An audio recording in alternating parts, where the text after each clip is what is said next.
bienvenue sur la nouvelle chaîne YouTube de Coup de Patte. Et oui, j'ai voulu vous proposer du format long.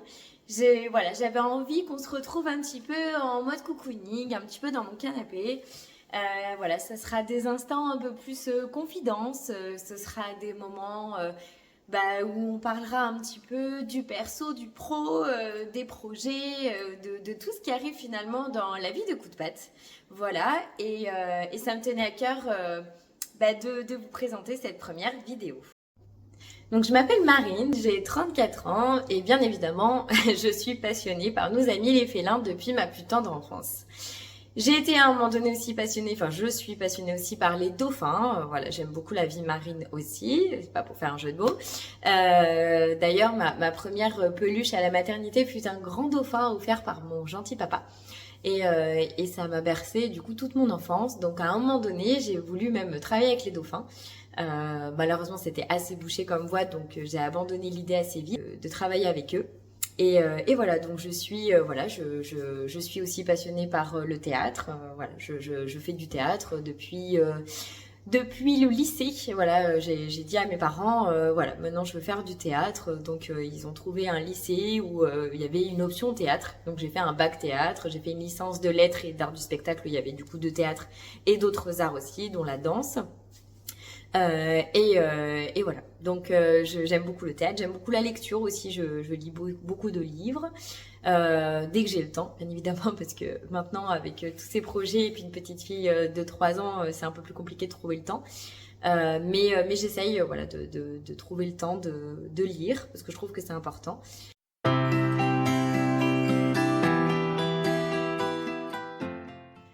Quand j'étais jeune, je voulais être professeure des écoles. Voilà, j'ai fait toutes mes études en me disant Marine, tu seras professeure des écoles. J'adorais enseigner, j'adorais la pédagogie, j'ai toujours adoré transmettre le savoir. Comme j'adorais mes maîtresses en primaire et que ça c'est toujours bien, j'ai toujours adoré mes profs au collège et puis tout ça. Donc j'ai dit à mes parents, je serai professeure des écoles. Donc j'ai fait un bac, j'ai fait une licence, j'ai fait un master enseignement. Et quand je suis arrivée à ce master-là, j'ai passé le concours 2 fois et malheureusement, je ne l'ai pas eu. Voilà, donc ça a été quand même une grosse déception dans ma vie parce que je me suis dit, on t'a jamais mis des bâtons dans les roues, Marine, et puis finalement, t'arrives aux portes du métier et en fait, non, t'accéderas pas à ce métier-là. Et donc, ça a été quand même une remise en question à ce moment-là de se dire, je vais faire quoi de ma vie en fait, parce que toute ma vie, je voulais être professeure des écoles, c'était vraiment mon objectif. Donc finalement, comme depuis mes 18 ans, depuis le mois de mars, j'ai été aussi bénévole au refuge de ma ville et que j'adorais tout ce que je faisais auprès des animaux. J'en ai beaucoup chez le vétérinaire, j'adorais les soins, j'adorais remplir des carnets de santé, j'adorais faire les adoptions, j'adorais remplir les papiers. Et finalement, je me suis dit, tiens, il faudrait que tu trouves finalement un métier qui ressemble à ça, parce que au quotidien, tu adores ça. Et c'est là que j'ai découvert le métier d'assistante vétérinaire. En tapant sur Internet, j'ai découvert ce métier-là. Alors, vous allez rire parce qu'en fait, quand j'étais en 3e, vous savez, il faut faire un stage là de 3e. Et en fait, j'ai dit à ma mère, je veux le faire en clinique vétérinaire. Je voulais faire avec un vétérinaire. Donc, j'ai fait une semaine de stage chez mon vétérinaire pour mes chats à l'époque. Et j'ai détesté cette semaine-là. J'ai dit à ma mère, jamais de ma vie je serai vétérinaire. Jamais, jamais, jamais. Je déteste ça. J'avais détesté cette semaine-là. Et finalement, j'ai trouvé ça assez drôle d'y revenir. Alors, par la deuxième porte, du coup, pas par la porte principale. Et finalement, être assistante, ça me plaisait mieux, dans le sens où j'avais pas les responsabilités du vétérinaire, où j'étais que assistante.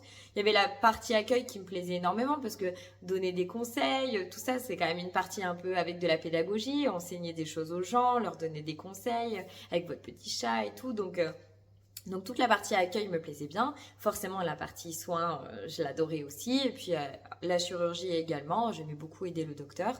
Les urgences, l'adrénaline, un petit peu de tout ça, c'est vraiment quelque chose qui me plaisait beaucoup. Donc je me suis éclatée pendant 10 ans dans ce métier d'assistante vétérinaire qui de base... j'aurais pas quitté, ça m'aurait pas dérangé. C'était vraiment c'est un métier que peut-être je referai d'ailleurs un jour en remplacement ou quoi, parce que c'est un métier que j'aime particulièrement.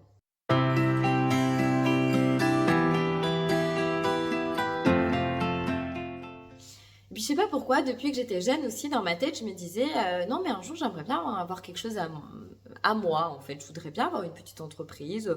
Mais bon, j'avais imaginé ça à 40 ans. Voilà, j'avais pas imaginé ça à 20 ou à 30 ans. Un peu comme une sorte de crise de la quarantaine. Et hop, on envoie tout valser et puis hop, je créerai mon entreprise et tout. Et ça se fera à ce moment-là. Et en fait, bah non. En fait, finalement, bah, ça a commencé en fait un petit peu au comptoir. J'avais des personnes qui venaient et qui me disaient, bah Marine, est-ce que vous connaissez quelqu'un pour garder mon chat? Parce que du coup les pensions sont complètes et moi il faut vraiment que je parte, je peux pas l'emmener. Et puis je disais, bah moi si vous voulez, enfin non je connais personne donc moi je peux vous dépanner. Au début c'était du dépannage, c'était ok, bah il n'y a pas de problème. La prochaine fois la pension elle sera disponible et vous pourrez mettre votre chat à la pension. Mais là il n'y a pas de problème, je vais vous dépanner. Et finalement en fait j'ai eu de plus en plus de demandes. Le métier de pet-sitter s'est vraiment professionnalisé et à ce moment-là je me suis dit bah en fait ce serait cool d'avoir sa petite entreprise de pet-sitting. Donc au mois de février 2022 j'ai décidé de créer ma petite entreprise. Voilà, ça, au réveil je me suis réveillée, j'ai dit allez il est l'heure, il est temps, c'est parti, on va le faire.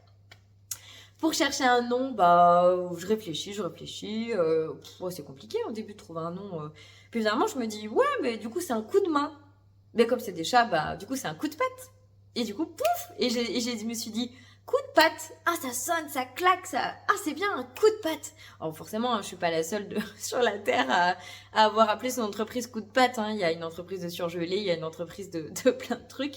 Mais sur le coup, j'avoue que j'ai même pas cherché sur Internet, je me suis même pas inspirée, je me suis dit, bah, en fait, c'est trop bien, quoi, coup de patte. Et donc, coup de patte est né en février 2022, donc au début avec du pet sitting pendant 3 ans. Et ensuite, effectivement, j'ai voulu diversifier cette activité et j'ai trouvé le service de comportementaliste félin.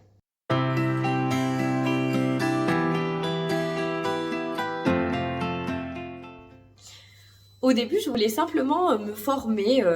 J'avais trouvé cette formation de comportement que je trouvais hyper chouette. Je me disais, bah voilà, comme ça tu vas en apprendre plus sur les chats, vu que t'es passionnée. De toute façon, même d'un point de vue personnel, ça m'allait tellement bien que du coup je me suis dit bah en fait déjà fais-la pour toi et puis si ça peut servir dans ton métier d'assistante vétérinaire bah c'est tout gagné en fait hein, donc ok et quand je me suis lancée dans cette formation bah voilà je me suis dit bah tiens à mon avis ça va m'apporter quelque chose, je sais pas quoi encore mais ça va m'apporter quelque chose.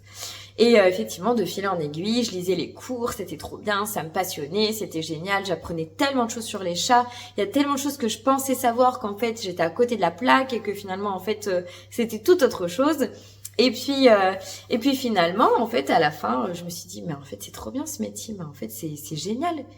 Et comme j'avais quand même dans l'idée de pouvoir accompagner un peu plus ma fille à la rentrée scolaire, parce que du coup ma fille est rentrée à l'école au mois de septembre, donc pendant 2 ans et demi, ça a été une maman présente au maximum, mais forcément en rentrant à 19h le soir, en ayant du pet sitting le week-end, c'est vrai que c'était quand même une vie professionnelle très présente, donc j'ai donné le meilleur pour ma fille, mais j'avais quand même mon petit cœur de maman qui me disait ouais mais j'aimerais bien que tu sois plus présente quand même, t'as besoin d'un peu plus quoi. Et je savais que ça allait pas aller en s'améliorant avec le pet sitting qui augmentait les demandes qui augmentaient.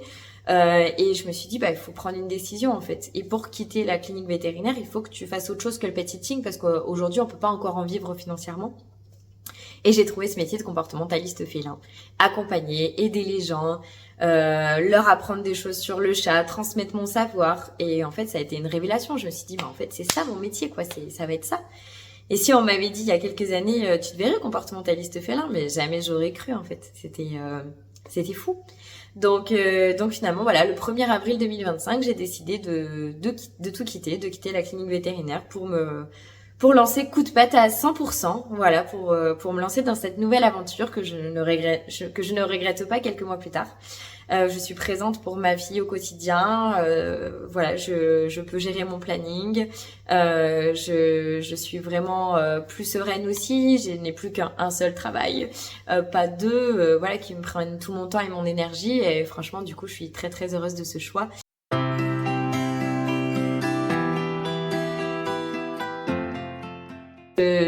Tout va s'imbriquer. Je vais être formatrice, ça y est, dans un organisme de formation qui s'appelle 100% EFC, et donc je vais former les assistantes vétérinaires au comportement félin et les comportementalistes ou futurs comportementalistes au monde vétérinaire, parce que la collaboration entre le vétérinaire et le comportementaliste félin est primordiale.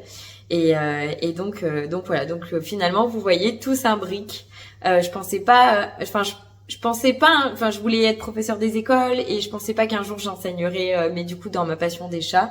Et finalement, je suis très très heureuse de ce parcours et je me dis que rien n'arrive sans rien.